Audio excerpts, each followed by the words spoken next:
Cooking with Thusha channel එකෙන් අද මම පෙන්වන්න යන්නේ කොහොමද Mung Bean Sprout එක්ක omelette එකක් හදාගන්නේ.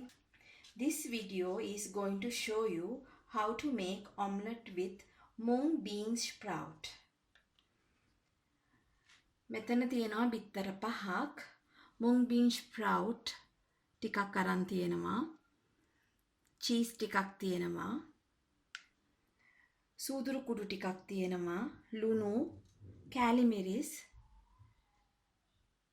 ලුණු ගෙඩියක් කපාගෙන ඒ වගේම තෙලුත් තියෙනවා.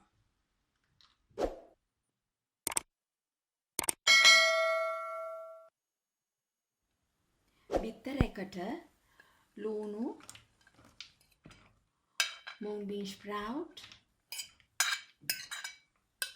cheese ටික, සේරම 3-5 ටික,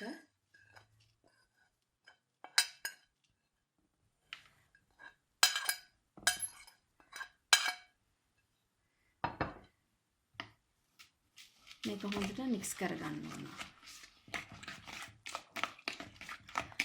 අපි මික්ස් කරන ගමන්ම පෑන් එකට තෙල් ටිකක් දාමු. එතකොට ඒකත් රත් වෙනවනේ.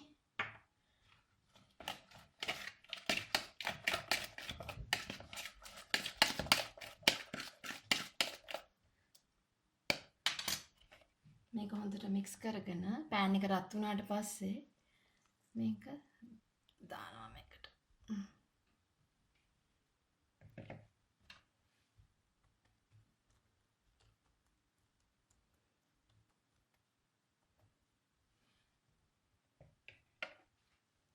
දැන් අපි අරලා බලමු.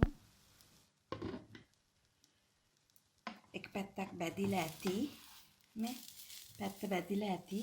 දැන් මේක අනිත් පැත්ත හරවන්න ඕන. අනිත් පැත්ත හරවන්න මම කරන්නේ පිඟානක් මෙහෙම තියලා, හැබැයි ප්‍රවේශමට කරගන්න ඕන. පිඟානක් මෙහෙම තියලා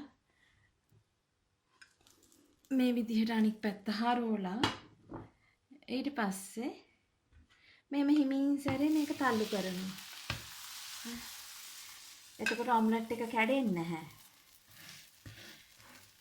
චුට්ටක් විතර මෙතන කර වෙලා ඊට පස්සේ දැන් මේක ආයි වහන්නේ නැහැ. මෙහෙම මිනිත්තුවක් දෙකක් තියලා ඊට පස්සේ බලමු අපි කොහොමද කියලා.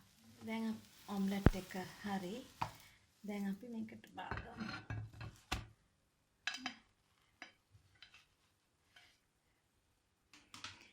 මේක තමයි රස ඔම්ලට් එක bean sprouts එක හදපු. ඔයගොල්ලොනුත් මේ විදිහට bean sprout දාලා හදලා බලන්න. දාලා මට කොහොමද කියලා ලියලා එවන්න.